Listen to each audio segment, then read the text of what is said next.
محمد المصطفى المجتبى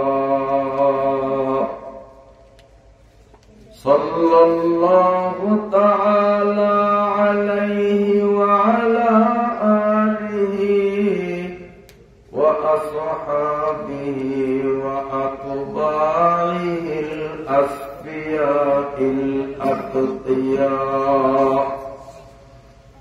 اللهم صل على محمد وعلى آل محمد كما صليت على إبراهيم وعلى آل إبراهيم إنك حميد مجيد.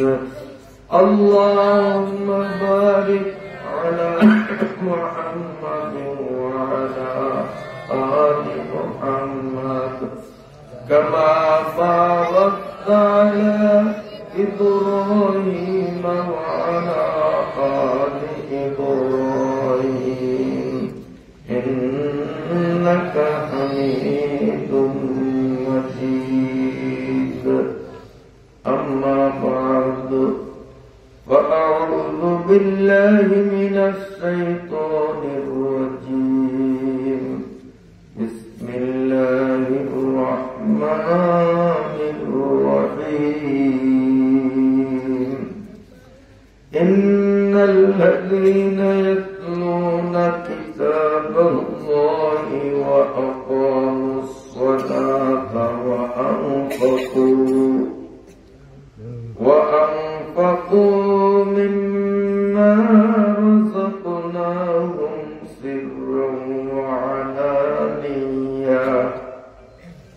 سرا وعلانية يرجون تجارة لن تبور ليوفيهم أجورهم ويزيدهم من فضله إنه غفور شكور. صدق الله مولانا العظيم وصدق نبينا الكريم ونحن على ذلك لمن الشاهدين. লালমোহন থানাধীন উত্তর রমাগঞ্জ ২ নং ওয়ার্ড আব্দুর রব আহলাদার বাড়ির দরজা মদিনাতুল উলুম কওমি মাদ্রাসা ও লিল্লা বোর্ডিংয়ের উত্তর ২ দিন ব্যাপী আয়োজিত পঞ্চম তাফসীরুল কোরআন মাহফিলের আজ শেষ দিনের সমাপনী পর্বের সম্মানিত সভাপতি ভোলার দারুল উলুম আশরাফিয়া মাদ্রাসার স্বনামধন্য মহাপরিচালক প্রতিষ্ঠাতা পরিচালক হযরত মাওলানা কামাল উদ্দিন সাহেব দামাত বারাকাতুহুল আলিয়া, উপস্থিত বৃহত্তর দ্বীপ জেলার সকল আলিমদের মাথার মুকুট, আমাদের সকলের শ্রদ্ধার পাত্র আলহাজ আল্লামা মাওলানা ওয়া আওলানা আনাস সাহেব দামাত বারাকাতুহুল আলিয়া, দিগার হযরত উলামায়ে কিরাম, সম্মানিত মুরব্বিগণ, মাদ্রাসার হিতাকাঙ্ক্ষী ধর্মপ্রাণ সর্বস্তরের সমবেত সুধীমণ্ডলী দিনী ভাইয়েরা, পর্দার আড়ালের সম্মানিতা আমার মায়েরা, বোনেরা ও মেয়েরা, আমি আপনাদের সামনে পবিত্র কোরআনুল কারীমের 22 নম্বর পারা 45 আয়াত বিশিষ্ট 5 রুকুতে সম্বলিত অত্যন্ত গুরুত্বপূর্ণ সূরা সূরা আল ফাতির থেকে 29 ও 30 দুইটা ছোট্ট ছোট্ট আয়াত তিলাওয়াত করলাম। আমার আল্লাহ যদি তৌফিক দান করেন, সূরা আল ফাতির থেকে তিলাওয়াতকৃত 29 ও 30 নম্বর মাত্র দুইটা আয়াতের আলোকে সংক্ষিপ্ত সময়ে কিছু আলোচনা করে আমরা আখিরি মুনাজাতের মাধ্যমে মাহফিল সমাপ্তি ঘোষণা করার চেষ্টা করব ইনশাআল্লাহ। যে মহান রব্বুল আলামিন এই ঘনবসতিপূর্ণ এলাকার বহু সংখ্যক মানুষদের থেকে বাছনি করে আমাদের কিছু সংখ্যক ব্যক্তিবর্গকে কোরআনুল কারীমের মহতী জলসায় সুস্থ শরীরে উপস্থিত হওয়ার সুবর্ণ সুযোগ দান করলেন, অন্তর থেকে সেই আল্লাহকে শুকরিয়া জানাই, বলুন আলহামদুলিল্লাহ।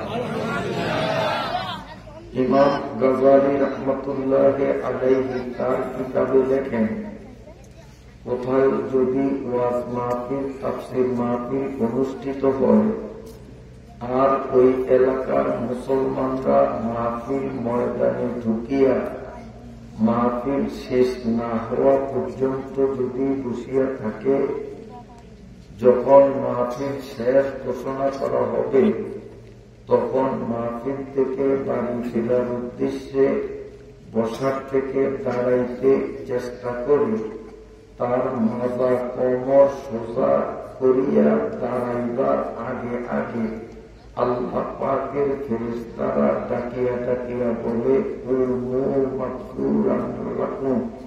তোমরা এখন সোজা হইয়া দাঁড়াইয়া এই অবস্থায় বাড়িতে যাও, তোমাদের একজনেরও আমল নামায় কোন গুনাহ নাই। তো শেষ পর্যন্ত থাকলে এই সার্টিফিকেট, এই লাভ, মাঝপথে গেলে তারা কিন্তু এই সার্টিফিকেট পাবে না। আমরা গভীর রাতও করব না, অল্প সময়ের মধ্যে গুরুত্বপূর্ণ দৈনন্দিন জীবনে আমাদের কাজে লাগবে এইরকম গুরুত্বপূর্ণ কিছু কথা বলবো। শেষ পর্যন্ত থাকার নিয়ত করতে পারি তো সবাই? সবাই নিয়ত করতে পারি? আল্লাহ তাআলা আমাদেরকে কবুল ফরমান। সম্মানিত সুধী মণ্ডলী, আমি সংক্ষেপে কোরআনের আয়াত থেকে আলোচনা শুরু করার আগে সংক্ষেপে একটা ইতিহাস আপনাদের বলি। এটি বলার দরকার আছে, আপনাদেরও জানার দরকার আছে। আল্লাহ তাআলা আসমান জমিন তৈরি কোটি কোটি কোটি কোটি বছর আগে, আসমান জমিনও তৈরি হয়নি তখন, মানুষ তো পরের কথা, কিচ্ছু তৈরি হয়নি, শুধু আল্লাহ আর কিচ্ছু নেই। ওই অবস্থায় আল্লাহ তাআলা সর্বপ্রথম আমার নবী, আপনার নবী জনাবে মুহাম্মদুর রাসূলুল্লাহ সাল্লাল্লাহু আলাইহি ওয়াসাল্লামকে তৈরি করছেন। وعن جابر بن عبد الله رضي الله تعالى عنه أنه قال قال النبي صلى الله عليه وسلم أول ما خلق الله النور। সর্বপ্রথম আল্লাহ কি কারে বানাইছেন? কথা বুঝুন না, আপনারা আমার কথা মনে হয় বুঝেন না। যদি কথা বোঝেন তাহলে উত্তর কেন দিবেন না?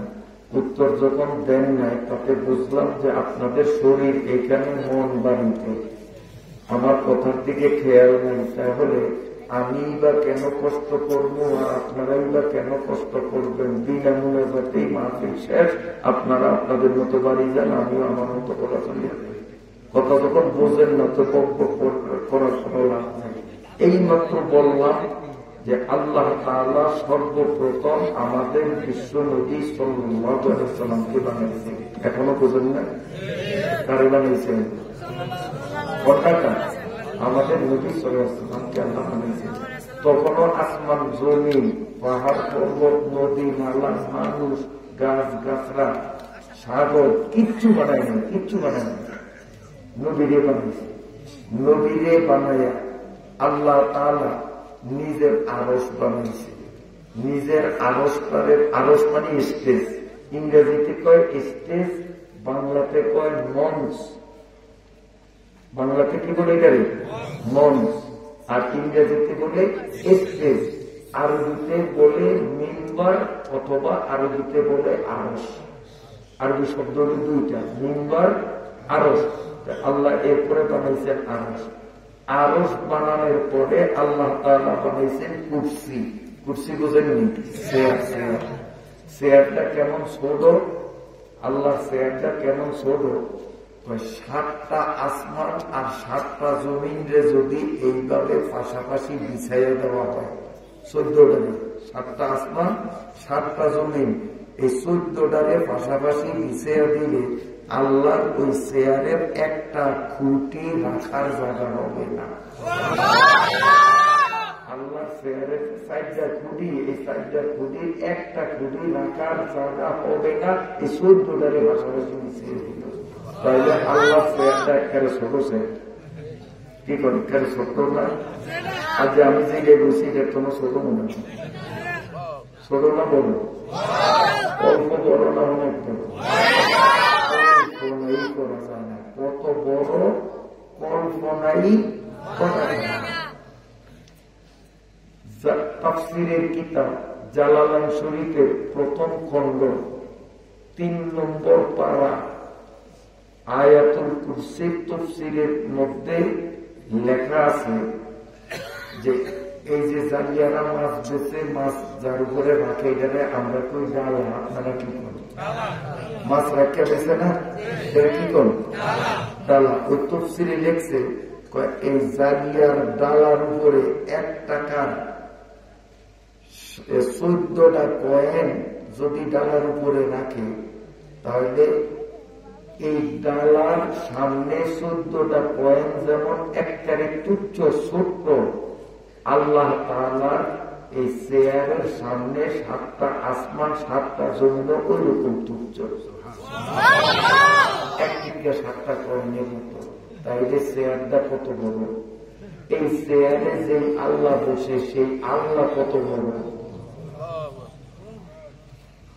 সেই আল্লাহ পাকের ক্ষমতা কত বড়। এত বিশাল আসমান আল্লাহ বানিয়ে রাখছেন। খুঁটি পাইছেন ইউটিউবে?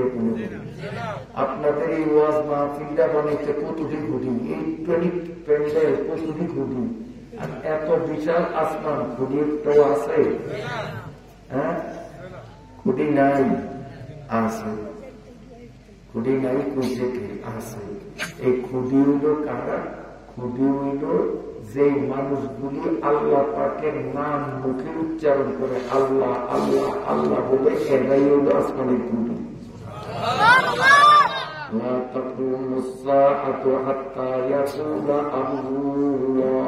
যেদিন পৃথিবীতে আল্লাহ বলনেওয়ালা একটা মানুষও থাকবে না, সেদিন আসমান ভাঙ্গা চুরিয়া টুকরা টুকরা হয়ে যাবে, আসমান আর থাকবে না। তাইলে আসমানের খুঁটি হল কারা? যারা আল্লাহর নাম উচ্চারণ করে তারা। বুঝতে পারছেন? তো আল্লাহর নাম উচ্চারণ করে এইরকম মানুষ গাছে ধরে, নদীর জল মারলে পাওয়া যায়, ক্ষেত চাষ করিয়া পাওয়া যায়, এইরকম মানুষ তো এর কোন জায়গায়? এক কথা কম, বুঝলে কথা কম। মাশাআল্লাহ, আপনারা বুদ্ধিমান, সঠিক উত্তর দিতে সক্ষম হয়েছেন, আমি ধন্যবাদ দিলাম। এই মাদ্রাসায় আপনাদের ছোট্ট ছোট্ট শিশুদেরকে পাঠাইছেন, পাঠানোর পরে এই মাদ্রাসার হুজুররা আল্লাহর নাম এদেরকে শিখাইছে কিনা? এরা আবার বড় হইয়া আবার অন্যদেরকে আল্লাহর নাম শিখাইবে কিনা? তাহলে আসমানের খুঁটি তৈরির ফ্যাক্টরি বা কারখানা হইল মাদ্রাসা। তাহলে কি বুঝলাম? যে এই মাদ্রাসা যতদিন পৃথিবীতে থাকবে ততদিন আসমানও আসমানের জায়গায়, পৃথিবীও পৃথিবীর জায়গায় থাকবে। যেদিন মাদ্রাসা থাকবে না সেদিন আসমানও থাকবে না, পৃথিবীও থাকবে না, ভাঙ্গিয়া চুরিয়া সব শেষ হয়ে যাবে। তাইলে মাদ্রাসাটা কম গুরুত্ব রাখে না বেশি গুরুত্ব রাখে? এই মাদ্রাসা থাকবে কখন?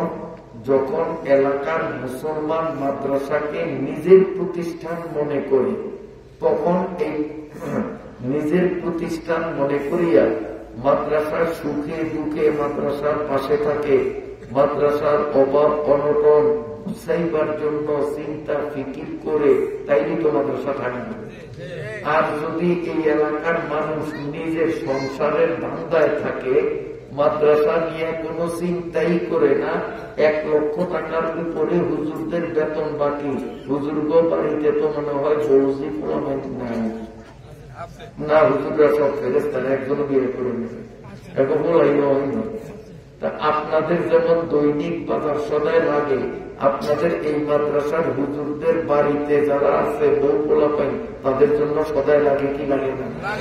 1 লক্ষ টাকা ছোট্ট মাদ্রাসার শিক্ষকদের বেতন যদি বাকি থাকে, এখন বউরা কি খাইয়া বাঁচি আছে, এটা চিন্তা করছেন কোনদিন? তাহলে এইভাবে হুজুররা এতদিন কষ্ট করিয়া না খাইয়া থাকিয়া, আমি বাস্তব কথা শোনাই, আমি এক মাদ্রাসার মোহতামিম ছিলাম। মোহতামিম বুঝেননি? হেডমাস্টার।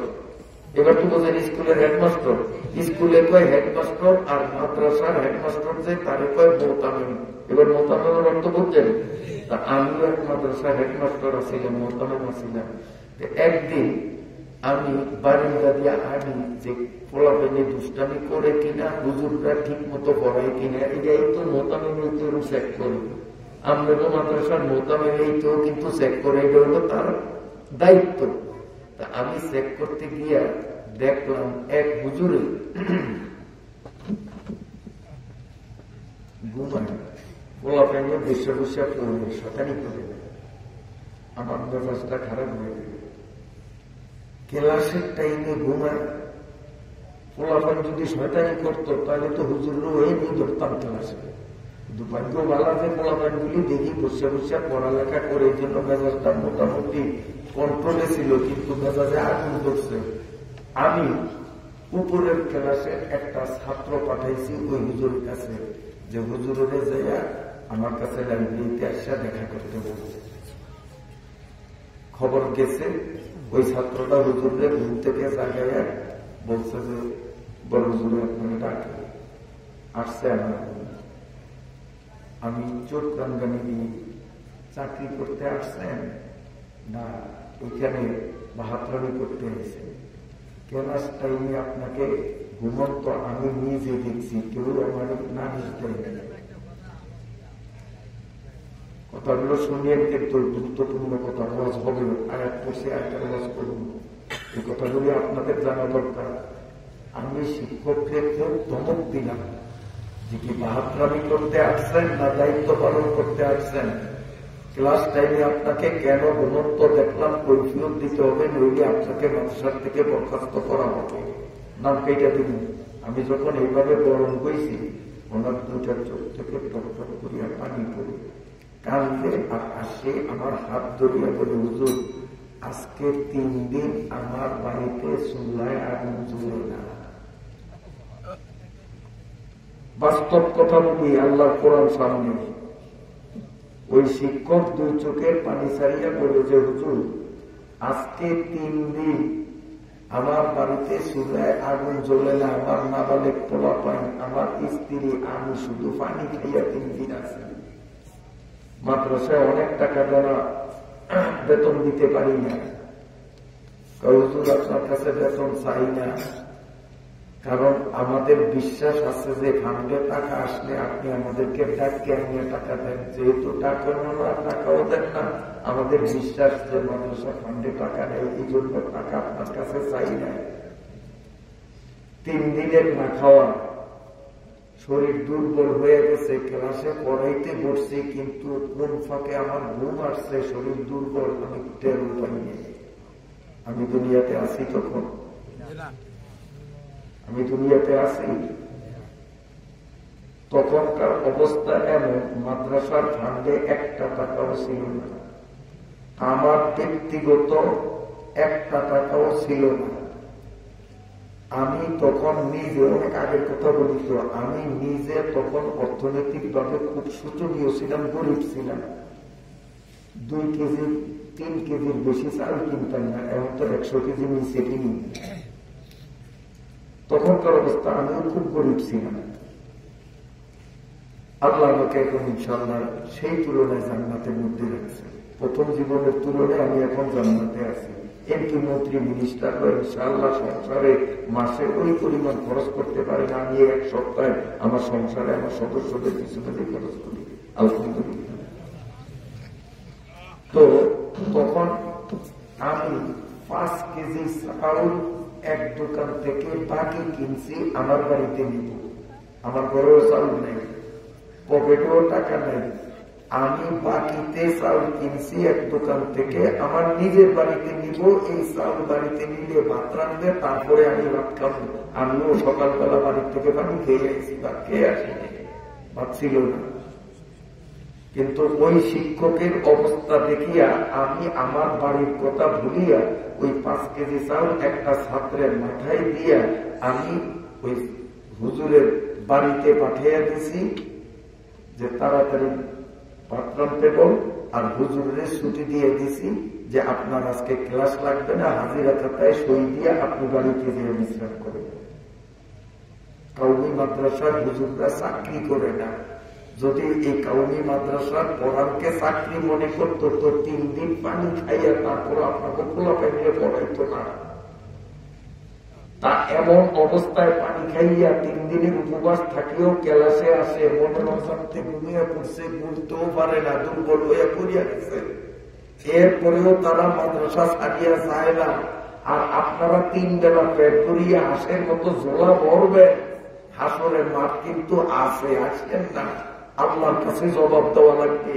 এতগুলি মুসলমান যে এলাকায় বাস করে সেই এলাকায় 1 লক্ষ টাকা মাদ্রাসার শিক্ষকদের বেতন বাকি থাকে, এরা কোন ক্লাসের মুসলমান? আমি প্রত্যেকের বিবেকের কাছে প্রশ্ন করা উচিত তো ছিল আজকের এই রিপোর্টে এমন একটা সুসংবাদ দেওয়া যে মাদ্রাসার যাবতীয় খরচ, শিক্ষক বেতন সবকিছু পরিশোধ করিয়াও 1 লক্ষ টাকা আমাদের ফান্ডে জমা আছে। এইরকম একটা রিপোর্ট আমরা শুনতে চাইছিলাম, কিন্তু উল্টাটা কেন শুনলাম? এখানে তো হিন্দু বাস করে না, সবাই মুসলমান। আর আমরা সবাই যদি মাদ্রাসার সাথে আন্তরিকতা রাখতাম অবশ্যই আজকে 1 লক্ষ টাকা ফান্ডে জমা থাকতো। আমার কথায় আপনারা বেজার হয়েছেন, বলবেন যে হুজুর ধনী মানুষ না, আমরা তো এলাকার গরিব। গরিব হয়েছেন তো কি হয়েছে? ধনী ধনীর আন্দাজে, গরিবে গরিবের আন্দাজে। 10-এর লাড়ি 1-এর বোঝা। আপনি যদি মনে করেন 10 টাকা দিলেন, আরেকজনে 10 টাকা, 10 জনে দিলেই তো মাদ্রাসার 100 টাকা। আপনি 100 টাকা দিতে পারেন না। প্রত্যেকে যার যার অবস্থা অনুপাতে আপনারা মাদ্রাসাকে নিজের মাদ্রাসা মনে করতে রাজি আছেন? রাজি আছেন? কারণ এই মাদ্রাসার শিক্ষকরা চাকরি মনে করে না, যার কারণে না খাইয়া 1 লক্ষ টাকা বেতন বাকি। একজনের বেতন কয় টাকা? সামান্য বেতন, তারপরও বাকি। তো কত দিনের বেতন বাকি? এইভাবে ওনারাও তো রক্ত মাংসের মানুষ। 1 দিন, 2 দিন, 3 দিন, 1 সপ্তাহ উপবাস থাকতে থাকতে ত্যাক্ত হইয়া শেষ পর্যন্ত করবে দুই মাদ্রাসা আমার দরকার নেই। শিক্ষকরা চলিয়া যাবে। শিক্ষকরা চলিয়া গেলে মাদ্রাসার ছাত্রগুলিও এলোমেলো হয়ে যাবে। একদিন মাদ্রাসাটা বিলীন হয়ে যাবে। তাহলে আসমানের খুবই আর এখানে তৈরি হবে না। আসমান ঠিক রাখার খুবই তৈরি হবে না। তাইলে এই মাদ্রাসাটা বিলীন হয়ে যাও না মাদ্রাসাটা আরো উন্নত হোক? আপনার কোনটা চান? কোনটা চান? উন্নত হোক সবাই চান। আল্লাহ তাআলা কবুল করুন। সবাই বলেন একটু চলে বসলে ভালো হয়। পশ্চিম সাইডে জায়গা খালি, কিন্তু ওই গেটের ধারে ধরিয়ে গেছে। একটু লড়লে ইনশাল্লাহ অনেকে ডরে লড়ে না। আরে বইছি জায়গাটা গরম হয়েছে, লড়িয়ে একটু নতুন জায়গা খাইয়েন। এই নতুন জায়গাটা যদি গরম না হয়, আমি আল্লাহর কোরআন এত নিয়ে কিরা করলাম। আমার লোকের টাকা আছে, 1000 টাকা জরিমানা দেব। এই যে 1000 টাকার নোট আছে আমার কাছে। যদি আপনি জায়গার থেকে লড়িয়া নতুন জায়গা ঠান্ডা জায়গা পাইয়েন, 2 মিনিট পরে ওই জায়গা যদি গরম না হয় 9 টাকা যাতে আমি জরিমানা দিব। লড়ে বিশ্বাস করে না, নগরটা এখনো লড়ে না, গরম জায়গাটা ছাড়ে না।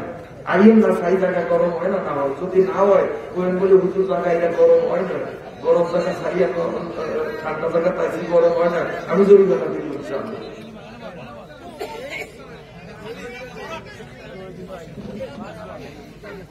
মাশাআল্লাহ, আলহামদুলিল্লাহ। এখন আপনারা একটু চোখটা ঘুরিয়ে ময়দান নামে সার নাম দেনা আমার কথা বোঝে না। আমি লোকের সাইতে কিছু বুড়া মানুষ আগে কেমন দেখা গেছে কেমন দেখা যায়, ভালো দেখা যায় না খারাপ দেখা যায়, ঝুলিয়া মুলিয়া বুঝি দেখতে ভালো দেখা যায় না। আমাকেও চৌকেও যেরকম ভালো দেখা যায়, ফেরেশতাকেও চৌকেও ভালো দেখা যায়, আল্লাহর চৌকেও ভালো দেখা যায়। আর ফেরেশতারা কুদরতি ক্যামেরা ধরিয়া মদিনার নবী, আমাদের নবী জিন্দা নবী, নবীরে দেখাইতে আছে। নবীও মদিনের কবরে শুয়ে শুয়ে দেখতেছে যে আমরা ফাঁকা জায়গা পূরণ করিয়া বইছি, আর জাগো সামনে জায়গা এখনো ফাঁকা আছে, আর বলি আরেকটু আগে তো পারতো জায়গা ফাঁকা, সেইটাও কিন্তু নবী কিন্তু ক্যামেরা দিয়ে দেখতে আছে। আমাকে নবী মরে নাই, সহি হাদিস আছে। এখন নবীরে যদি ফাঁকা দেখাইয়া আপনি খুশি পান তো ফাঁকা রাখেন, অসুবিধা নাই। আর যদি কোন আমি আর বইয়া ফাঁকা জায়গাটা পূরণ করলে আমার নবী খুশি হইব, তো নবীকে খুশি করতে মন চাইলে আসবেন। আর যদি কোন যে নবীত্তম কি আমি এইদের খুশি করবো, নবী আমারে খুশি করবো, তো নবীত্তম দামি মানুষ যে হেরে আমি আর বইতে করি না। যে মনে করেন যে আমার দাম নবীত্তম বেশি, এটা আর বাংলা কথা, বাংলা কথা বোঝেন না আমার। আমি কোনো শুদ্ধ ভাষায় কথা কইনি, কঠিন ভাষায় কথা কইনি, আমি তো গ্যারাম নরম ভাষায় কথা কই। এই কথাও যদি আপনার করে না বুঝতেইতাম পারি, তাইলে বকবকের দরকার নাই, তাহলে ও আছে এই বিনামূল্যা করতে চাই। কথা কমু, কথা বোঝেন আপনারা? আলহামদুলিল্লাহ, আলহামদুলিল্লাহ। আমার একটা সুন্নতের উপরে আমার হইছে ওয়াজ মাহফিলের মধ্যে এরকম জুলিয়া মিলিয়া বসা সুন্নত, আর একটা সুন্নত আদায় করলে 100 শহীদের সওয়াব। এতক্ষণ আসিল আমাকে আমলনামাটা খালি, আর একটু লড়াচড়া দিয়া বেগুনে মিলিয়া বইছি, আমাকে প্রত্যেকের আমলনামায় 100 শহীদের সওয়াব লেখা হয়ে গেছে। লড়িয়া ভালো হয়েছে না ক্ষতি হয়েছে? ভালো হয়েছে না ক্ষতি হয়েছে? ইনশাআল্লাহ। আমি বলতেছিলাম ওই পুরান কথায়, আল্লাহ সর্বপ্রথম কি বানাইছে? কথা কেন আমরা করে বক্তা বানিয়ে কাল তো আর ওয়াজ হইব না, এই জন্য আজকে বক্তা বানিয়ে দিন, কাল চার দল বইয়া আকতা কুকতা না কইয়া যেন এডি কইতে পারেন, এই জন্য আমার লগে লগে কইতে হইব। আল্লাহ প্রথম কি বানাইছে? আমাদের আসমানি বানাইছে। আমি আপনাদের মনোযোগ চাই, জিজ্ঞাসা করি যে আসলে কি শরীরটা এনো, মনটা সার্দ আনো, না মনটা বৌদ্ধারে যে কতক্ষণে বৌদ্ধারে যে কতক্ষণের তলে শুরু, এই চিন্তায় আছেন, না কোরআন হাদিসের আলোচনার দিকে মন আর শরীর নিয়ে আছেন? এইটা পরীক্ষা করার জন্য আপনাদের জিজ্ঞাসা করি। মন দিন ঠিক না করিয়া সারা রাত তোমার শুনলো লাভ হইব না। এই আমার মিশন সকিনারে পাঠাইছে, সকিনার মায় কল পানি আনতো, এইটা হইল সকিনার কলস, এইটা হইল টিউবওয়েল পানির কল। এবং পানির কলের মুখ হয়েছে এই, আর সকিনার কলসের মুখ হয়েছে এই। সকিনার কল চাপতে আছে আমাদের বন্দি, পানিও ভরতে আছে। কত কয় ঘন্টা কয় মিনিটে কলস ভরবে? কথা কম, হ্যাঁ? পানি ভরে না করে তো সাপে না, কলস আপনি পানিও ভরে তো কলস ভরবো না কারণ ও কলসের মুখ আর কলের মুখ। এই জন্য সারা দিন না কিয়ামত পর্যন্ত চাপলেও পানি করবো, কিন্তু কলসে ঢুকবো না। আমি আসেন নবী করি হইলাম টিউবওয়েল পানির কল। এই ফাইভ হয়েছে এইটা, এই যে এটা খুলমু, এই ফাইভের মুখ খুলমু কতক্ষণ পরে। এইটার পাতাল হয়েছে গিয়া লৌহে মাহফুজ,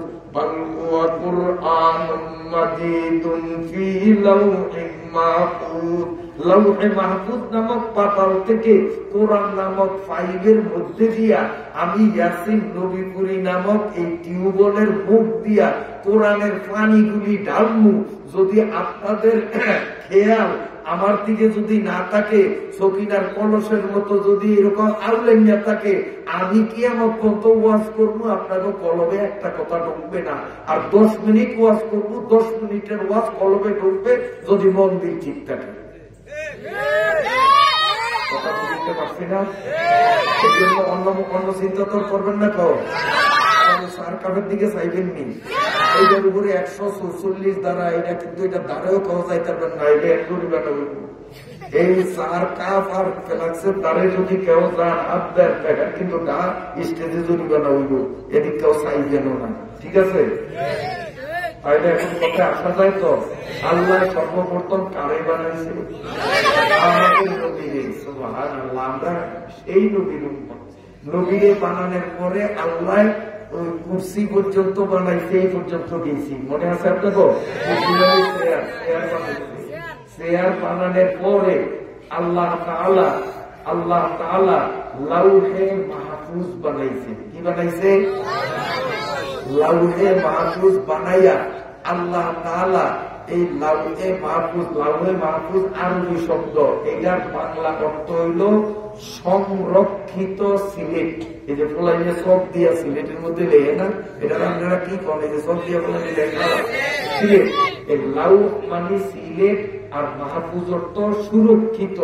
সুরক্ষিত সিলেট, এটাকে আরবিতে বলে লাউহে মাহফুজ, বাংলায় বলে সুরক্ষিত সংরক্ষিত সিলেট। আল্লাহ সংরক্ষিত সিলেট বানাইছে। এই সিলেটের উপরে আল্লাহ তাআলা বিসমিল্লাহ থেকে মিনাল জিন্নাতে অন্নাস পর্যন্ত 30 পারা কোরআন আল্লাহ তাআলা লিখছে। লিখিয়া আল্লাহ তাআলা আমার নবীরে ওখানে বসাইয়া আল্লাহ নিজে উস্তাদ হইয়া আমার নবীরে 30 পারা কোরআন শরীফ ডাইরেক্ট সরাসরি পড়ে। লাউহে মাহফুজ আল্লাহর আরশে আজিম, এটা হলো ইতিহাসের প্রথম মাদ্রাসা। বুঝাইতে পারছি? মাদ্রাসাটা কি মাদ্রাসা, এটার একটা পরিচয় দেই, তারপরে তফসিল। যেহেতু এটা মাদ্রাসা কেন্দ্রিক মাহফিল, মাদ্রাসা উন্নত, আপনারা মাদ্রাসা চিনেন নয়, নইলে 1 লক্ষ টাকা বাকি থাকতো না। আমরা যত মাদ্রাসায় যাই এরকম রিপোর্ট শুনায় আমাদের কলজাটা বড় হয়ে যায়, কারণ আয় ব্যয় যাইয়া 1.5 লাখ 2 লাখ 3 লাখ জমা আছে এইরকম শুনায়। কিন্তু আজ যার কলজাটা ফাটিয়া যায় যে 1 লাখ টাকার উপরে দেনা শুনাইছে, আমার কলজা কিন্তু থরথর করিয়া কাটে যে তাইলে শিক্ষকরা উপাস থেকে এখানে ক্লাস করছে। আমার মাদ্রাসার শিক্ষক যেমন 3 দিনের উপাস, এখানে মনে হয় 7 দিনের উপাস। শিক্ষকরা বাড়ির ভাত না খেয়াও চুলায় বিলাই গরু গেছে, আপনাকে পোলা প্যান্টে না খাইয়া পড়াইছে, আর আপনারা 3 বেলা পেট করিয়া খাইছেন। মাদ্রাসার খবর নেন নয়, তবে হিসাব কিন্তু একদিন দেওয়া লাগবে। এর আমি মনে করিয়ে দিলাম, এই দিনই দিন না, আরো একদিন আছে, আসলের মতো একটা আছে। এই মাদ্রাসার খবর দেওয়া এই এলাকার ধনী গরিব প্রত্যেকটা মুসলমানের দায়িত্ব, ঠিক আছে নি? এই মাদ্রাসায় সবাই, খালি ধনী গো না, গরিব গো, সবাই। ধনী দিব 500 টাকা, গরিব দিব 5 টাকা, পারে না গরিব দিব 1 টাকা, পারে না গান কাটবো।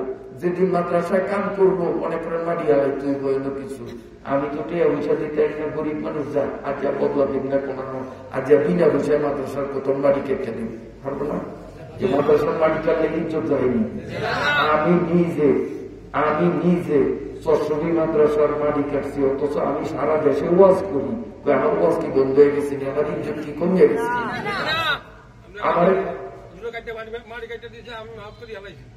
আমার ছাত্র করতে সকাল পরিচয় দিক থেকে কানিসা কিন্তু আমার ছাত্র।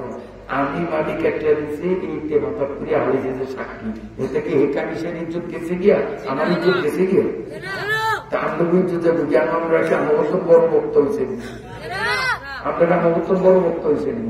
মাদ্রাসার কাম করলে ইজ্জত কমে না, বরং আরো আরো হয়তো সবাই। আচ্ছা, এইবার আসেন। এরপরে আল্লাহ তাআলা 7টা আসমান বানাইছেন। কয়টা? এরপরে আল্লাহ জমিন বানাইছে, তাও 7টা। কয়টা? আমরা বাস করি এই জমিনে, এইটার তলে আরেকটা, এইটার তলে আরেকটা, এইটার তলে আরেকটা, এরকম জমিন বানাইছে কয়টা? আসমান বানাইছে 7টা।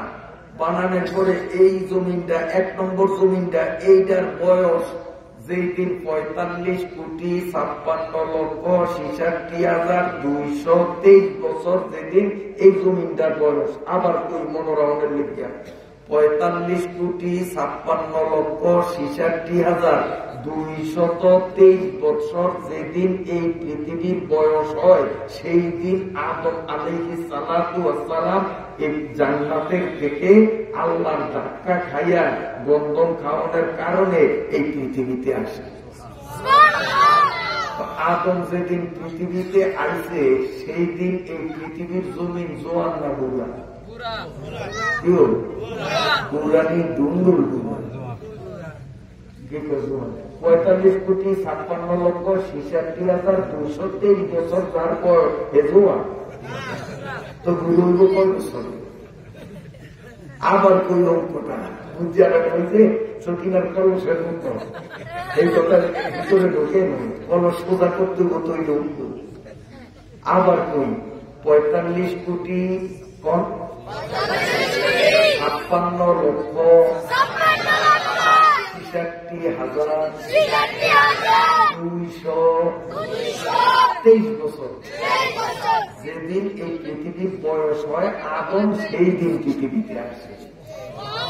তাহলে জমিন এই সময় জোর না বুড়ো?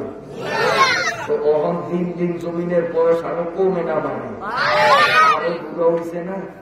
তবে এই বুড়া দুনিয়ার পিছনে পড়িয়া যদি মসজিদ মাদ্রাসা আলেম ওলামা দিন শরীয়ত আল্লাহ রসুলের ফাঁকি দেই, এই বুড়ার পিছনে পড়ি, তার মতো বোকা আল্লাহর জগতে আর হয় না।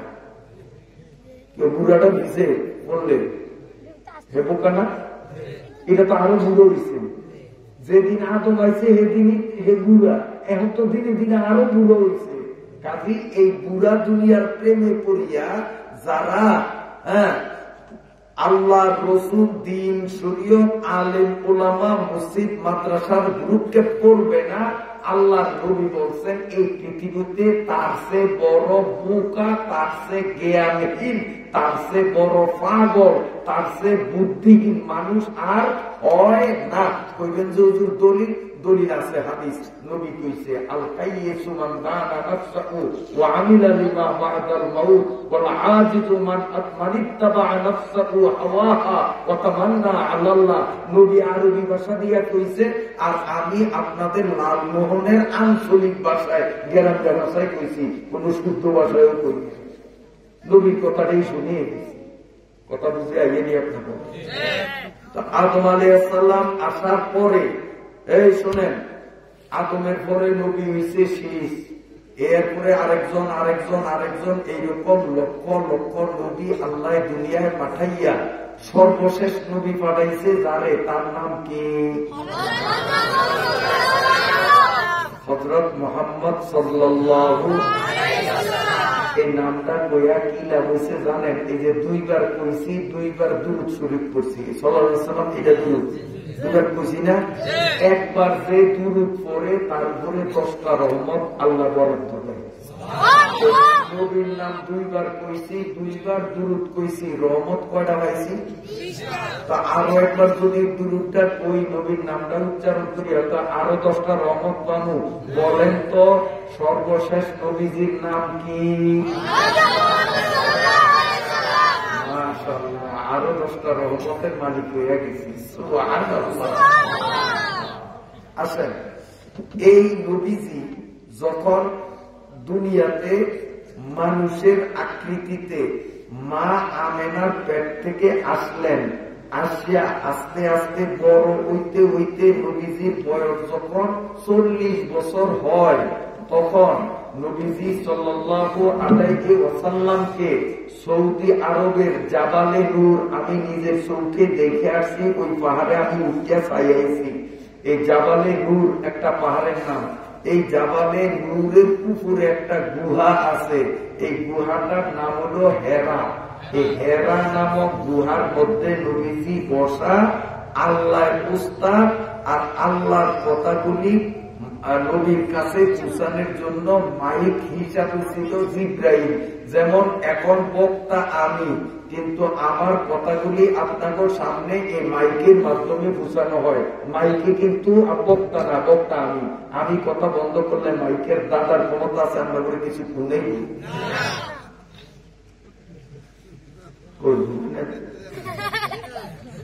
কি বুঝলেন যে বক্তা মাইক না, বক্তা নবীপুরি, ঠিক না?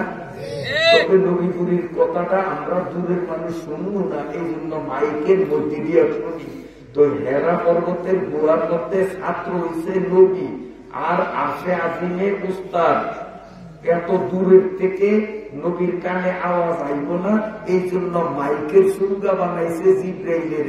জিব্রাইলে আমার নবীর উস্তাদ হওয়ার যোগ্যতা রাখে না। জিব্রাইল বড় না আমার নবী বড়? জিব্রাইলের ক্ষমতা আছে আমার নবীর উস্তাদ হইব? এই হইল মাইকের সুরগা।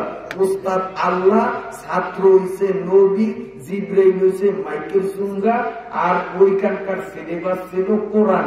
আল্লাহ তাআলা কোরআন পড়াইছে হেরা পর্বতের গুহা। তাইলে এই পৃথিবীতে সর্বপ্রথম মাদ্রাসা হলো জাবালে নূরের হেরা পর্বতের গুহা। উতার কর হেরা সে সোয়ে কওমে আয়া और एक नुस्खा एक कीमिया साथ लाया। হেরা পর্বতের গুহায় আল্লাহ নবী যখন কোরআন শিক্ষা করতেছে, তাহলে গুহাটা মাদ্রাসা না? কোরআন যেখানে শিক্ষা দেওয়া হয় সেইটাই তো মাদ্রাসা। তাহলে এই পৃথিবীর মধ্যে প্রথম মাদ্রাসা হলো হেরা পর্বতের গুহা। তখন আরব দেশের শাসন ক্ষমতা ছিল আবু জেহেলিয়া সূরার হাতে। আপনারা কম দেখি আবু জেহেলিয়া সূরা ওই মাদ্রাসার পক্ষে আছেন না বিপক্ষে আছেন? হ্যাঁ, এই মাদ্রাসার ছাত্র মুহাম্মদ সাল্লাল্লাহু আলাইহি ওয়াসাল্লামের পক্ষে ছিল না বিপক্ষে ছিল? আমার নবীকে মারার জন্য ষড়যন্ত্র কি কম করছেনি? কম জ্বালান জ্বালাইছেনি? হ্যাঁ, সাই জ্বালান জ্বালাইছে। এই জন্য মানুষ কিয়ামত পর্যন্ত পাগল, কোন মতে ওর তাণ্ডব দেখলে এমন যায়। আমার মনে একটা আশা আছে, আল্লাহ আমার আশা পূরণ করছে। আমি আপনার জন্য দোয়া করি। আপনার কি মনে চাইনি আবু জেহেলের তাণ্ডব একটু একদিন বলবেন? মনে চাইনি? গ্যারান্টি ভাষায় আবু জেহেলের তাণ্ডবটাতে একটু আড্ডে মন চাইনি আপনাকে। কারণ হয় আমার নবীরে জ্বালাইছে। আমি যখন গেছি মক্কা শরীফ যাইয়া গাঠি গোটটা রুমর ধুইয়া পায়খানার ব্যাগ হয় নাই, কিন্তু মনেরে মানাইতারি না। পায়খানায় ধরে নয়, মনেরে তারপরও মানাইতারি না। দিছি তো খবর হয়েছে যে সোনার বাড়িটা কই, তো দেহে দিছে আমারে, দেহে দিছে হেনে দেয়া বইয়া কখন যত কোথাকুতি করি আগা গিয়ে না, কারণ আগার তো ব্যাগ করে দেয়। কিন্তু আমার তো ভিতরে তো জ্বলে যে একটু হইলে এক টুকরো হইলে অত্যন্ত ছাড়ু। কারণ আমার নবীরে জানাইছে, আমার মনে কষ্ট আছে। এখন ওই পায়খানায় বইয়া তো মুখ দিয়ে আল্লাহর নাম উচ্চারণ করা যায় না, দোয়াও করণ যায় না, কিন্তু দিলে দিলে দোয়া করণ যায়। আমি মুখ দিয়া না, দিলে দিলে দোয়া করি, আল্লাহ আগা দেওয়ার না দেওয়ার কথা একদা মুখ দেও, তত মনের বুদ্ধিটার মুখে সোরা কান্ডতে একদা মুতালে মনে মনে কই। হঠাৎ কেমনে জানি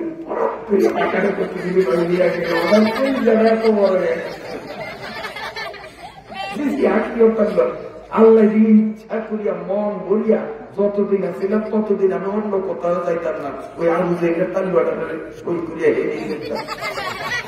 আপনাকে মন চায় না? মন চায় না? আল্লাহ তাআলা আপনাদেরকেও সেই মক্কা শরীফ মদিনা শরীফ না নিয়ে যেন কবর শরীফও না নিয়ে হবে। কিছু করবেন না? আমি করবেন না? এই আবু জেহেলিয়া মাদ্রাসার পক্ষে আছেন না বিপক্ষে আছেন? বর্তমান সমাজে ও যারা মাদ্রাসা দেখলে সব টনটনায়, হুজুর দেখলে জাগো চুলকানি ওড়ে, আমাদের দেশ নাই না? হুজুর করে দেখলে যে চুলকানি ওড়ে এরকম লোক নাই? এক কারে লেখা রাখেন সোনালি কানি দিয়া, এটি সব আবু জেহেলিয়ার দল। আবু জেহেলিয়া হেরা পর্বতের মাদ্রাসা দেখছে, অর্শন চলছে। ওই মাদ্রাসার ছাত্র মোহাম্মদুর রাসূলুল্লাহ দেখছে, অর্শন টনটনাইছে। এই আবু জেহেলিয়ার দলের জেডি এডিও বর্তমানে এইভাবে মাদ্রাসা মসজিদ দেখলে, আলেম ওলামা হুজুর দেখলে একত্র টনটনায়। আর প্রমাণ হইল আজকের মাহফিল। আজ যদি এই মাহফিলে আমি নবীপুরীর দাওয়াত না দিয়া এইখানে যদি ঢাকার থেকে 17 বছরিয়া একটা সিনেমার নায়িকারে দাওয়াত দিত, যে ল্যাংডা হইয়া মাজা ডুবাইব, মানুষ একদম কম হইতো মনে হয়। হ্যাঁ, কম হইতো। জায়গা দিতে পারতেন, জায়গা দিতে পারতেন নি। পর্দা ফুর্দা তো শেষ হয়ে যেত তো এই ব্রিটিশ আমলে। তাইলে কি বোঝা যায়? তাইলে কি বোঝা যায়? যে আসলে আমরা এখনো মন থেকে আলেম ওলামা মাদ্রাসারে মহব্বত করি না। যদি করতাম তাইলে এই এলাকার কোন মুসলমান এখনো বাড়িতে থাকতে পারে না। আজকে মাহফিলের শেষ দিন, সব মানুষগুলি যদি আসতো তাইলে এই ময়দানের মতো আরো কয়েক ময়দান দরকার ছিল। আবু জেহেলের দলে থাকুন বালা না রাসূলুল্লাহর দলে থাকুন বালা? আপনারা কোন দলে থাকতেন স্যার? আল্লাহ আমাকে আপনাকে কবুল করুন। এই মাদ্রাসা পক্ষে ছিল কারা? আবু জেহেল তো ছিল বিপক্ষে। পক্ষে ছিল কারা? পক্ষে ছিল বেলাল, সুহাইব। এই গরিব গরিব মানুষ যাকে টেয়া নাই, পয়সা নাই, মেম্বরির দ্বারা ভোট পাইত না, এই সাধারণ সাধারণ গরিব দ্বারা কলেমা পড়ছে লা ইলাহা ইল্লাল্লাহ মুহাম্মাদুর রাসূলুল্লাহ। এই কলেমা যে মুসলমানগুলি পড়ছে, এরা ধনী হোক আর গরিব হোক, এগুলো বেগুন আসিল মাদ্রাসার পক্ষে। বলেন সুবহানাল্লাহ। যারা কলেমা পড়ছে তারা ছিল মুসলমান মাদ্রাসার পক্ষে, আর আবু জেহেল এবং তার সরকারি বাহিনী ছিল মাদ্রাসার বিপক্ষে। আইয়েন নবী আলাইহিস সালাম আল্লাহর হুকুমে মক্কা ছাড়িয়া মদিনায় তো যায় নাই মনে হয়। হ্যাঁ, ওয়াজানরাও জানেন গেছে না গেছে? অধিক জানি কারো চায় নতুন কি আইছে মনে হয়। আমরা একটু সালাম দরকার না? বচ্চা বুড়া মানুষ কেমনে চাইলে আমরা চান না, কেমনে চাইলে সে তাহলে আমরা আমাদের ভাগে বললাম না একলা চান, কারণ আমি তো নামে থাকে চাই কি চাইবো আমার মোহের দিকে চাইয়া দিয়েছি আমি। এই গেলে কোন কথা এইতে মনে করছে আমি বুড়া মানুষ, আমার কিচ্ছু করব না। আমরা তো ভালো কথা, আমরা তো বেশি বুড়িয়া ইনশাল্লাহ বেতাল করবেন আমার সামনে, এত সাহস ইনশাল্লাহ কোনো বাইরে দিতে নেই। আসতে মাইকারে হালাইয়া দিয়ে একটা নামিয়া যাবে দিয়ে, যদি অন্য মানুষ হয়ে থাকেন কথা যতক্ষণ প্রভু এক মনে এক ধ্যানে কথা শুনতে হবে, দিলের কান দিয়ে শুনতে হবে, তাইলে সারা রাত বয়স শুনতে আমার কষ্ট হবে না। আর যদি এলোমেলো করেন 2 মিনিটও আমি কথা দিতে পারি। আমার কথায় কি আমরা জানিয়েছেন? আপনাদের ইতিহাসটা সংক্ষেপে শুনে তাফসীর শোনাবো ইনশাআল্লাহ। তো নবী মদিনায় গেছে না গেছে? গেছে। মদিনায় যাইয়া নবী আলাইহিস সালাম মসজিদ বানাইছে। মদিনায় বিশাল সেই মসজিদ। আল্লাহ আমাদেরকে তৌফিক দিয়েছে, নামাজ পড়ছি। আল্লাহ তাআলা আপনাদেরকেও যেন তৌফিক দেয় ওখানে নামাজ পড়ার। 50,000 রাকাত নামাজের সওয়াব হয় ওই মসজিদে 1 রাকাত। যাইতে মন চায় না? আল্লাহ কবুল করলে গরিবে যাইতে পারে, আর আল্লাহ কবুল না করলে কুটিপতিও যাইতে পারে না। হাজারো প্রমাণ আমাদের সমাজের মধ্যে আছে। আমি দোয়া করি আল্লাহ আপনাকে বেগুনের মক্কা শরীফ মদিনা শরীফ যেন যাওয়ার তৌফিক দেয়। মক্কা শরীফ মদিনা শরীফ না নিয়ে আল্লাহ একজনের জন্য কবরও না দেয়। সবাই তো আমি এই মদিনা শরীফের মসজিদটারে নবী আলাইহিস সালাম একদিকে বানাইছে মসজিদ, আরেকদিকে বানাইছে মাদ্রাসা। সেইখানে আল্লাহ নবী উস্তাদ আর সাহাবীরা হইল ছাত্র। তখন মদিনার সরকারে ছিল ইহুদিরা। ইহুদি ছিলেননি? ওই যে পৃথিবীর মধ্যে সবচেয়ে বেশি ফাঁসি জানা মানুষ দেখতে দেখা যায়, মানুষ আসলে শয়তান নেতানিয়াহু এবং তার দল। নেতানিয়াহু নাম বলেন না? হ্যাঁ, একবারে হামাসের 3 ঘন্টায় উড়িয়ে দিব। 1.5 বছর পর্যন্ত হামাসের একটা পশম শিখতে আলহামদুলিল্লাহ করবেন না? এটা 3 ঘন্টায় হামাসের উড়ে 1.5 বছরে পারেন। ফার্সে কি সাধারণ নিষ্পাপ নাবালেক শিশুগুলি মারছে, মেয়ে লোকগুলিরে মারছে, হাসপাতালের রুগীগুলি মারছে, আর এইটার মতো এরকম বুড়া মানুষ যেগুলো 8টার নামাজা খবর এইরকম মানুষগুলি মারছে। হামাসের কসুগুলো শিখতে নেই।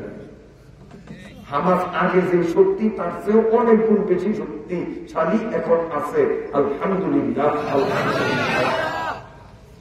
এই নেতানিয়াহু এবং তার বংশের যারা বুঝছেন এগুলো কই ইহুদি। নেতানিয়াহু কোন দল? ইহুদি। এই মদিনায় তখন রাষ্ট্র ক্ষমতা ছিল ইহুদি গো, নেতানিয়াহুর পার্টির হাতে। আপনারা কোন নেতানিয়াহু কি মুসলমানের মাদ্রাসার পক্ষে না বিপক্ষে?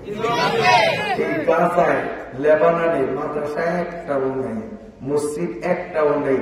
এই হারামজাদা নেতানিয়াহু এই জারসের ঘরে জারস বেজম্মা ওর বাহিনী দিয়া বোমা মারিয়া ওই এলাকার প্রত্যেকটা মসজিদ প্রত্যেকটা মাদ্রাসারে পাউডার বানিয়ে দিচ্ছে। সবাই কোন নাউজুবিল্লাহ। আগে ইহুদিরা মাদ্রাসার পক্ষে না বিপক্ষে? নবীজি যখন মদিনায় গিয়া মাদ্রাসা বানাইছে তো ইহুদি সরকার মাদ্রাসার পক্ষে আছে না বিপক্ষে আছে? মাদ্রাসার পক্ষে আছে কারা? ওই মক্কার থেকে গরিব বুদারা যে মুসলমানগুলি কাফের এবং মাইর খাইয়া মদিনায় গেছে এরা, আর মদিনার যে মানুষগুলি নতুন করিয়া কলেমা পড়ছে লা ইলাহা ইল্লাল্লাহ মুহাম্মাদুর রাসূলুল্লাহ সাল্লাল্লাহু আলাইহি ওয়াসাল্লাম। এই সাধারণ পাবলিক মুসলমান গুলো ছিল মদিনার মসজিদের পক্ষে। এরপরে মদিনার থেকে ইসলামের আলো সারা পৃথিবীর মধ্যে ছড়াইয়া পড়ছে। সেই ধারাবাহিকতায় আমাদের এই উপমহাদেশ ভারতও আসিয়া পড়ছে। বলেন আলহামদুলিল্লাহ। ভারতে কোন জায়গায়? দেওবন্দ মাদ্রাসা নাম শুনছেন আপনারা? ইন্ডিয়ায় দেওবন্দ মাদ্রাসা। লম্বা ইতিহাস করতে গেলে আমি ওই তাফসীর শুনাইতে পারবো না, সংক্ষেপে কই। দেওবন্দ মাদ্রাসাটা কোনদিন ভাগ্য গুণে ইন্ডিয়া গেলে চাইবেন আপনারা। আপনাদের একটা আমি দাবি রাখলাম, যদি ইন্ডিয়া যান কোনদিন তো দেওবন্দ মাদ্রাসাটা চাইবেন। আমার দিক যান, দেখবেন দেওবন্দ মাদ্রাসা দেওয়াল না একটা কিন্তু মোরানিয়া বিল্ডিং এর দেওয়াল কিন্তু সোজা। এই যে আপনাকে বিল্ডিং এর দেওয়াল সোজা, কিন্তু দেওবন্দ মাদ্রাসার দেওয়াল না এমনি সোজা টানিয়া এক জায়গাতে হাফের মতো মোড়াইয়া আবার একটু সোজা। এটা মোরানিয়া কেন? রাসূলুল্লাহ সাল্লাল্লাহু আলাইহি ওয়াসাল্লাম স্বপ্ন যুগে হযরত মাওলানা কাসেম নানতুবিরে রাত্রে স্বপ্নে দেখায়। কাসেম নানতুবি হুজুরে দেহে এই রাসূলুল্লাহ আয়া কাসেমের হাত ধরছে, হাত ধরে আয়া কয় আয় মাদ্রাসা কোনানো বানাবি, আমি জায়গা দেখে দেই, স্বপ্নে দেখি। তো কাসেম রহমতুল্লাহ লেগে হুজুরে আব্দুলিয়া একটু দূরে নিচে নিয়ে একটা কাঠখন্ড লইয়া মাটির মধ্যে দাগ দিছে। ওই দাগ দিতে গিয়ে এক জায়গায় দাগ একটু মরে গেছে। এরকম দাগ দিয়া কয় এই যে আমি চিহ্ন দিয়ে দিলাম, এই চিহ্নরে অনুকরণ করিয়া দেওয়ার গুড়া এরও মাদ্রাসা বানায়। এরপরে গেছে গুম ভাঙ্গিয়া গেছে মতো গুমের বেগুনের লাগাইছে। আমি তো এটা একটা স্বপ্ন দেখছি। বেগুনি কিন্তু বড় বড় আলেম, ব্যাকি হাদিস জানে। রাসূলুল্লাহ সাল্লাল্লাহু আলাইহি ওয়াসাল্লাম বলেছেন মান রাআনি ফাকাদ রাআনি হাক্কা ফাইন্না শাইতানা লা ইয়াতামাত্তালু বি। নবী বলেছেন শয়তানে স্বপ্নে আমার সুরত দরিয়া কেউ লগে দেখা দিত পারে না। যে স্বপ্নে আমাদের দেখবে সে সত্যি আমাদের দেখলো। তাহলে স্বপ্নে কি কারে দেখছে? কে দেখছে? কাসেম। কে দেখছে? কাসেম হুজুর। আপনারাও নাম তুমি এত শব্দ কইতে পারবেন না কেন? মানুষ শুধু কর কাসেম হুজুর। কে? কাসেম হুজুরে স্বপ্নে কারে দেখছে? তো স্বপ্ন যখন নবীরে দেখছে তো সত্য স্বপ্ন না শয়তানি স্বপ্ন? সত্য স্বপ্ন।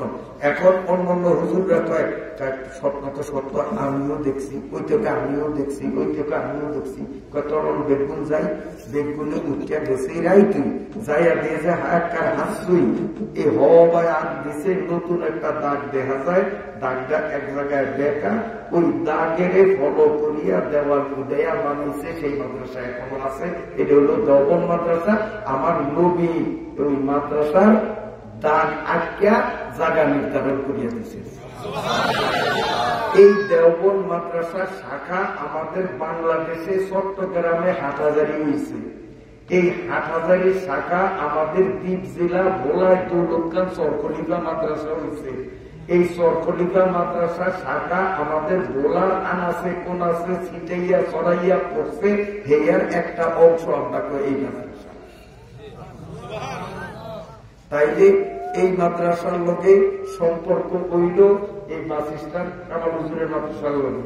এইটের মাদ্রাসার সম্পর্ক হইল দৌলতকার সরকরিবার লগে, সরকরিবার সম্পর্ক হইল হাটাজারির লগে, হাটাজারির সম্পর্ক হইল ভারতের দেওবন্দের লগে, দেওবন্দের সম্পর্ক হইল মদিনার লগে, মদিনার সম্পর্ক হইল মক্কার লগে, মক্কার সম্পর্ক হইল হেরা পর্বতের গুহার লগে, হেরা পর্বতের সম্পর্ক হইল লৌহে মাহফুজের লগে। তাহলে আপনাকে এই মাদ্রাসার লগে লৌহে মাহফুজের লগে এখন এই লাইন আছে না না আছে?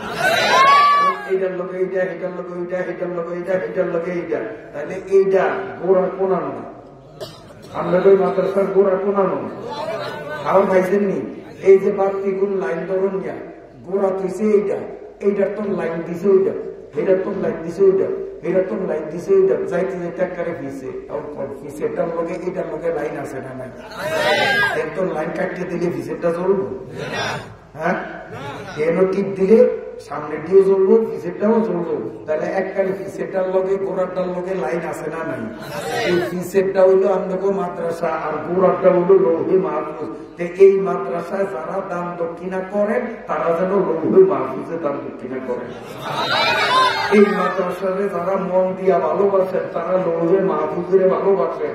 এই মাদ্রাসারে যারা দেখলে চোখ টনটনায় এরা যেন লৌহে মাহফুজের দেখলে টনটনায় ঢাক আবু জেহেল ফাটি। মাদ্রাসার দুশ্মন যেগুলি এগুলি কার পার্টি? আবু জেহেলের পার্টি। আর আবু জেহেলের পার্টি বেশ তো বড়টা হইব না? বেশ তো বড়টা হইব তো। আপনারা জান্নাতে যাইতে চান না জাহান্নামে যাইতে চান? আগে মাদ্রাসারে আমার মাদ্রাসা বলেন, বলে এটা আমার মাদ্রাসা বলেন, সবাই বলেন এই মাদ্রাসা আমার মাদ্রাসা, সবাই বলেন। আমিও তো আপনাদের লোকে শব্দটা কইছি আমার মাদ্রাসা, আপনাদের লোকে কইছি না? আপনারাও কইছেন আমার মাদ্রাসা, আমিও কইছি আমার মাদ্রাসা। তাহলে মাদ্রাসায় ক্লাম নেব না, মাদ্রাসা আমার, কারণ আমার মুক্তিও তো শব্দটা কইছি।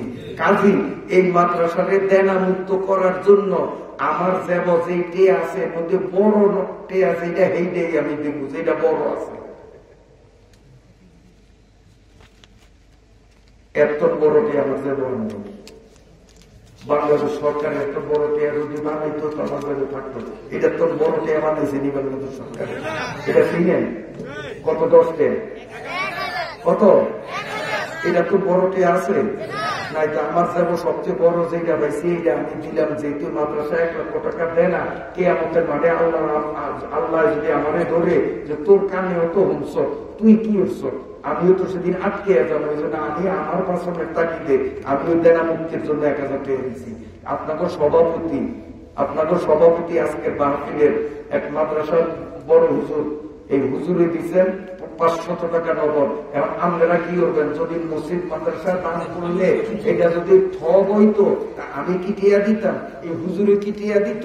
হুজুররা বুঝে নিয়েই দিচ্ছে যে এটা কামো লাগবো। মাশাআল্লাহ, তুমি দিছ। এই যে মাওলানা মুজিব আমার ছাত্র, মাওলানা মুজিব, এই যে হুজুররা একটা আপনারা কি করবেন? যদি হাটকি হইতো তো হুজুররা দিত না, হ্যাঁ হাটকি দিয়ে আমরা কত খালি কি আমি এই যে দেখেন, এই যে এই হুজুরের ছোট ভাই মিজান, এই গাড়িটি আমার গাড়ি দিয়ে বলার তো দেখছে হেঁটে বলেন সবাই কিন্তু এই মাত্রা পড়বো না, আমার বলেন সবাই বলবো না। এই হুজুরে দিচ্ছে 500 টাকা, হুজুরের ছোট ভাই মিজান সাহেব উনিও দিছে 1000 টাকা। আলহামদুলিল্লাহ। মাওলানা মুজিব সাহেব আমার ছাত্র, উনিও দিছে 500 টাকা। এইটাকে দিছে রে, তুই দিছ? তোর নিজের না কেউ দিয়ে দেওয়া বলছে? তোর দাদার নাম কি? এ শাহে আলম মিয়া মুরব্বী দাদায় বুদ্ধির কাম করছে, নিজে না দিয়া নাতি নাতি দিয়া অভ্যাস বানাইছে যাতে ভবিষ্যতে নাতিও এই কাম করে। দাদা নাতি দুজনের কবুল করুন 500 টাকা। আপনি কি নাম? খোরশেদ মেম্বার সাহেব দিলেন 500 টাকা। এক সান দিয়েও কিন্তু বাদ যাইতে পারেন না। আমি যখন টিয়া দিছি আর আপনারা টিয়া দিবেন না, আর আপনাদের ওয়াজ হলাম আমি কি পাগল? আমার মাথার জ্ঞান নাই? আমি যখন টিয়া দিছি বেগুনে দিতে হইব, না দিলে ও আজ দিব না। একটা হাসা কথা, ও আজ যদি আমার তো নিত একটা টিয়া দিতে হইব, একটা সোজা বাংলা কথা। টিয়া দিবেন না, যেব রাখবেন, আমারও অত ভেড়ে মধ্যে রাখবেন, আমি কিন্তু ছাড়ুন না। কিন্তু কে দিচ্ছে নাম পর? আব্দুল হক, জনাব আব্দুল হক মিয়া একটা ছেলের হাতে নগদ পাঠাইলেন 200 টাকা। মাদ্রাসার কর্তৃপক্ষ খোদার কসম, এই কোরআন শরীফ আমার হাতে, মাদ্রাসার কর্তৃপক্ষ আমাদের কালেকশন করতে কিন্তু বলে নাই। এই যে আমি আল্লাহর কোরআন নিয়ে বলি সত্য কথা, মিথ্যা কথা বলে আল্লাহ আমার জিব্বা কেটে দিব। মাদ্রাসাওয়ালা কালেকশন করতে দেয় নাই, কিন্তু আমি আমার মনের কষ্টে কালেকশন করি। কারণ এতগুলি মুসলমান যে এলাকায় বাস করে, সেই এলাকার মাদ্রাসার শিক্ষকরা বাড়ি বিলে দুবাই চুলার মধ্যে আর না খাইয়া 1 লক্ষ টাকা বেতন বাহি, তাইলে বেড়াবো চুলার মধ্যে অবশ্যই বিলে ঘুমায়। আমি বেড়াবে তো কষ্ট করিয়া বলেন করে জন্য আমি আমার মনের কষ্টে কালেকশন করি। আমাদের হুজুরা কালেকশন করতে না করে, আপনারা না করে না করলে আমি হুজুর না, কারণ আমার মনে কষ্ট আছে। যদি মুসলমানরা যদি একটা খেলা জমাইতে পারে, আমার মনটারে খুশি করতে পারে, তা আমিও ওয়াজ দিয়া তফসির দিয়া খুশি করুন। আপনারা ডিস্টার্ব করিয়ে না মাদ্রাসাওয়ালারা, দেখছেন মাদ্রাসাওয়ালাকে হুজুর কালেকশন করিয়েন না, আপনি ওয়াজ করেন, কিন্তু আমি এটাও কথা মানুন না, আমার মনে কষ্ট আছে। ও মাওলানা পেলাম এই মাদ্রাসার বড় হুজুর, আমার হলো নাতি হুজুর। বলে কেমনে? এই হুজুরে আমার ছাত্র, কারি সে আমার ছাত্র, মুজিব সাহেব আমার ছাত্র, আর বেলাল হলো এই রুমের ছাত্র। তো বেলাল আমার নাতি না? আমার নাতির বাহে দিছে 2000 টাকা। আলহামদুলিল্লাহ, আল্লাহ কবুল করুন। শিক্ষক এই মাদ্রাসার নামে 500 টাকা দিতে পারে। এইরকম